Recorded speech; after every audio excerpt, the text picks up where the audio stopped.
I'm Miss Salvador. I'm going to go over some strategies for teaching reading today.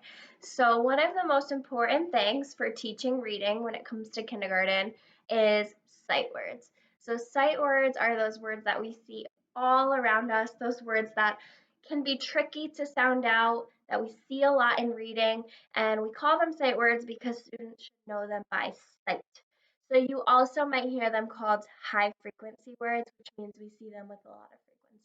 So we call them sight words in our classroom because students should know them by sight. So for example, a sight word is the word the. It's really tricky to sound it out, right? If you tried to sound it out, it would be e. It would be silly. So we need to know it by sight. We see it all the time in our reading and it's really important. So that's one of the most important things for students to start out with when they're starting to learn how to read is knowing these sight words. Um, so one strategy that we use for learning sight words, again, they're just really memorization.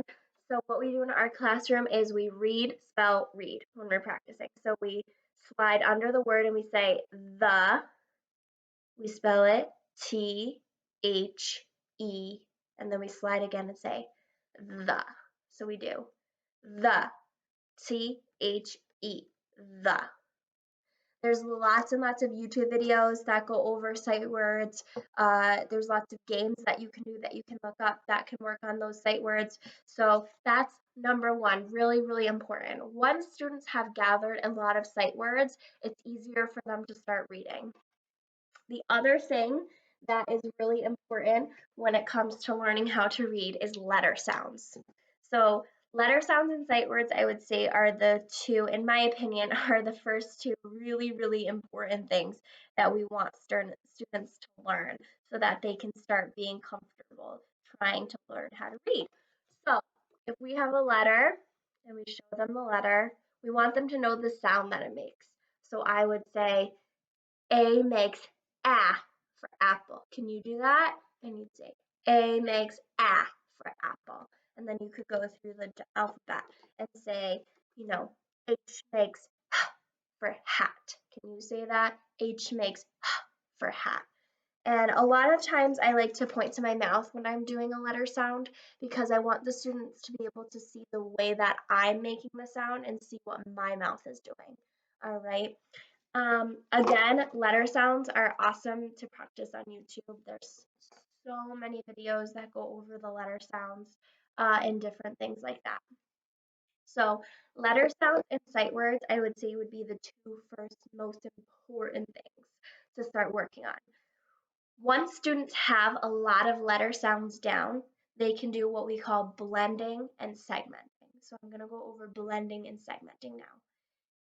I want to note that if students don't know a lot of letter sounds, it's really hard for them to blend and segment. So those letter sounds that we're working on kind of need to come first, and then they're able to kind of transfer that into blending and segmenting. So I'm going to go over blending first. So think about a blender. You're mixing it all together. So when we're sounding out a word or blending a word, we say each sound at, at, and then we put it together. Cat. That can be really tricky for children. So what we want to do is we want to say, if they're having trouble, we want to say, okay, sound it out. Say each sound, and they might say it really slow. At. And it might be hard for them to put it together. So then we want to say, okay, say it faster. At. Say it faster. At. Cat. Okay, so that's blending. Blending, we're putting the letters together. So that's if I come across a word that's really tricky in my story, I want to put the letters together and I want to blend it. I want to sound it out. That's what we mean when we say, can you sound out that word? Remember, we don't sound out words like the, right? Because they're sight words. So these would be tricky, a different type. This would be really tricky to sound out. So this is a different type of word. We can sound these words out. The other thing we want to do is we want to teach children how to segment. So segmenting means cutting the word into little pieces. And so one of the things that I do for my students when I'm segmenting a word is I ask them to use their fingers and say each sound. So like cat, I say, okay, break apart the word cat.